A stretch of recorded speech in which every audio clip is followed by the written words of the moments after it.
Queridos hermanos en Cristo, nos encontramos ya día 19, ¿no?, de preparación para la consagración a la Virgen, y ya esta es nuestra última meditación como práctica sobre el conocimiento de nosotros mismos. Quiero tocar en esta meditación el tema del infierno, que es un tema muy polémico, porque hay gente que se dice católica y que no cree en el infierno. Hay una teología falsa, depravada, herética, que ha corrido por el mundo cristiano, inclusive por las aulas católicas, y que niega la existencia del infierno. Y autores, teólogos, dícense católicos, que se oponen a los textos bíblicos, o que los reinterpretan, para no hablar del infierno. Entonces vale la pena que hagamos nuestra meditación, no tanto por una cuestión de apologética católica, sino porque debemos de también considerar la meditación del infierno, porque así también lo enseñan muchos santos. Conviene descender ahora en esta tierra con la imaginación y con las meditaciones, y no descender después de la muerte, ¿no? Bien, nuestras oraciones serán, primero, la oración del Espíritu Santo, la oración Jesús que vives en María, y después nuestras oraciones propias de la meditación, la oración preparatoria sobre nuestra intención, para que todo sea para la mayor gloria de Dios, la composición del lugar, que será imaginarnos lo largo, lo ancho, lo grande, lo profundo del infierno, ¿no?, el lugar del tormento. Y la petición será pedirle al Señor conocer internamente los sentimientos de sufrimiento y la realidad angustiante del infierno para nunca caer en él. Habíamos utilizado esa frase de San Alfonso: piensa en la muerte y no pecarás. Pues también se aplica aquí para el infierno.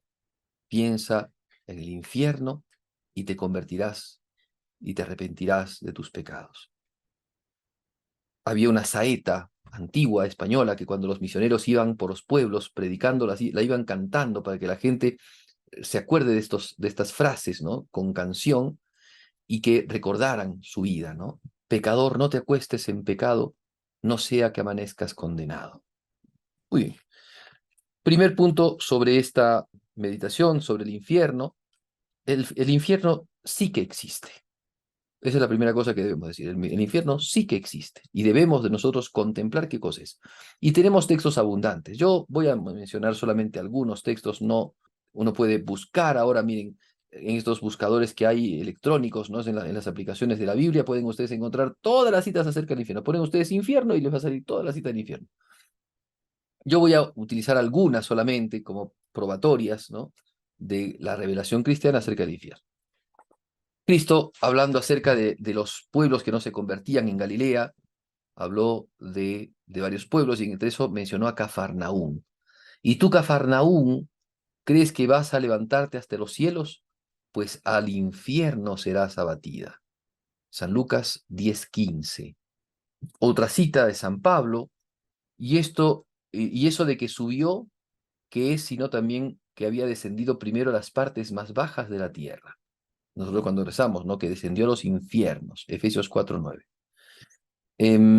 Después podemos utilizar otras citas más, como por ejemplo la de Samuel, ¿no? El Señor da la muerte y la vida, hunde hasta el abismo. Muy bien. Después, para mencionar algunas otras, ¿no? Yo te digo que tú eres Pedro, y sobre esta piedra edificaré mi iglesia, y las puertas del infierno no prevalecerán contra ella. Mateo 16:18. Cuando habla, por ejemplo, Jesucristo de la parábola del rico y el pobre Lázaro, cuando estaban ya muertos los dos, alzó el rico, ¿no?, desde el Hades, es decir, desde el infierno, sus ojos, estando en tormentos, y vio a lo lejos a Abraham y a Lázaro en el seno de Abraham. Lucas 16:23. El Apocalipsis también nos menciona el infierno, por ejemplo, cuando habla acerca ya del final de todo, ¿no? Y ahí la muerte y el Hades fueron lanzados al lago de fuego. Esta es la muerte segunda, ¿no? Cristo dijo que el que mata el cuerpo, o al que mata el cuerpo, no hay que tenerle miedo, sino al de la muerte segunda. O sea que después de matar el cuerpo puede llevar el alma a la gehenna, el alma al infierno. Es la segunda muerte, es la condenación. La primera muerte es la muerte nuestra, el castigo del pecado, la muerte que vamos a tener todos. Pero la segunda muerte es la muerte terrible. es la muerte de condenación, es la muerte del infierno, o sea, es el ir al infierno. Bien, los textos son bastante claros, no hay que hacer ningún tipo de recurso, ni mucho menos para entenderlo. Existe el infierno. Y el infierno es un lugar de castigo, en donde las almas mundanas, las que han cometido pecados, sin arrepentimiento, sin contrición, han caído allí y allí estarán por la eternidad, por la eternidad. Cuando Jesucristo en el Evangelio de San Mateo, si mal no estoy en el capítulo 25, habla acerca de cuando Él vuelva, ¿no? Cuando venga el Hijo del Hombre, pondrá a unos a su izquierda y otros a su derecha, y a los de la izquierda les dirá, venid benditos de mi Padre, y le das la herencia que les tengo prometida, porque tuve hambre y me dieron de comer, tuve sed y me dieron de beber, ¿no? Y después a los de la izquierda les dirá, malditos id al fuego eterno, reservado al demonio y sus ángeles, porque tuve hambre y no me dieron de comer, tuve sed y no me dieron de beber, etcétera, ¿no? O sea, es el infierno, id al fuego eterno, ¿no? Fuego eterno le llama Jesucristo al infierno, el lugar del llanto y el rechinar de dientes también. Muy bien, allí entonces está preparado el infierno para el demonio y sus ángeles y para todos los que han hecho rebelión contra la gloria de Dios, contra la honra de Dios, contra la creación de Dios. Llanto, rechinar de dientes, lejanía total de Dios, angustia, desesperación, dolor. Eso es el infierno. Y no por algún tiempo, sino en la eternidad. Segundo punto. El infierno es el término en justicia de los que han obrado la iniquidad. Sabemos que Dios es infinitamente bueno y que la misericordia de Dios no tiene, no hay manera de medirla. La misericordia de Dios es grande, es maravillosa, pero la vida del hombre no es eterna. La vida del hombre es temporal. Y el hombre está llamado en esta tierra a santificarse. Pero podemos nosotros ser rebeldes a nuestra santificación, ser rebeldes a Dios. Y eso es lo grave de nuestra vida, que podemos rebelarnos contra el amor de Dios. Dios no da condenación a los hombres a menos que el hombre se rebele y se ponga en contra de Dios, que levante el puño contra Dios, ¿no? Que se oponga al amor de Dios. Y eso es lo que hicieron los ángeles malos. Y eso es lo que hacen los hombres que se condenan. El infierno es un lugar en donde la injusticia que se hizo en esta tierra se paga. Dios es tan bueno con nosotros y nos perdona a todos, y nos perdona todo. Pero el hombre que no quiere el perdón, que se rebela contra Dios, que se opone a Dios, tiene un precio, tiene un efecto. Esas cosas le van a sacar la boleta, la factura. El hombre entonces que no vive en amor a Jesucristo va a terminar condenado. Dios da muchísimas oportunidades, muchísimas oportunidades. Es una cosa, nosotros no nos damos cuenta. O sea, tal vez en nuestra vida sí podemos descubrir algunas veces, no siempre, pero Dios todos los días toca la puerta de nuestro corazón. Todos los días quiere conversión, todos los días busca que nosotros cambiemos. Todos los días Dios quiere nuestra salvación, todos los días. Ahora es el tiempo de la salvación, dice la Sagrada Escritura. Y nos da 1000 oportunidades. Una predicación, una situación, una acción, un consejo, algo que vemos. Hay tantas cosas que pueden hacernos cambiar de vida. Miren, hay una historia muy bonita de Paul Claudel, que fue un pensador francés, muy lúcido, cristiano, convertido. Dice que en una oportunidad fue a la catedral, tiempo de Navidad, a la catedral de Notre Dame, en París. Y actualmente en la catedral de Notre Dame hay una placa que recuerda esa escena. Y llegó Paul Claudel a ese lugar, a un lugarcito, un rinconcito, en tiempo de Navidad. Él era un hombre descreído, era un hombre, digamos, agnóstico. Y cuando fue el día de Navidad, entró a la iglesia, tuvo esa sensación, esa inquietud de entrar a la iglesia. Y cuando estuvo más o menos en ese lugar donde está ahora la placa, empezó un concierto de música, un concierto de música sacra, polifonía, gregoriano. Y en esas melodías descubrió él la maravilla y la belleza de Dios. Y aquel que había razonado muchísimo, porque era un hombre muy inteligente, dijo en su razonamiento, no puede no existir un Dios con estas melodías. O sea, melodías que alaben a Dios de esta manera no pueden darse si es que no hubiera un Dios al que alabar. Y esa fue la manera de su conversión. Miren ustedes, hasta una canción, una melodía, una frase, una predicación, un signo, cualquier cosa Dios utiliza para que nosotros nos convirtamos. Y el que no se convierte es porque realmente es un negligente que niega la conversión, que niega el amor, que injuria a Dios y que se pone rebelde contra él. Entonces, tenemos que juzgar entonces de esto. Los que están en el infierno son gente rebelde que obró en contra de Dios. Dios no condena en el sentido de que no es injusto en la condenación. Dios es sumamente bueno y justo. Inclusive, los teólogos nos dicen que hasta la condenación eterna del infierno es un acto de misericordia de Dios. Porque los que se condenan tendrían que tener muchísimo mayor sufrimiento y suplicio. Recordar algunas escenas bíblicas, por ejemplo, la parábola de los invitados a la boda, esos invitados que este rey los llama para que vayan a la boda de su hijo y no quieren, y manda a sus emisarios y no quieren, y los golpean y los apedrean y los matan, y vuelve a mandar a otros y los vuelven a hacer lo mismo. Entonces, cansado el rey, enojadísimo con esta gente, mandó prender fuego a la ciudad y acabar con esos asesinos, dice. Esa es la justicia divina. O sea, Dios obra con misericordia, pero también con justicia. Son la misericordia y la justicia son propiedades de Dios, y Dios no las deja.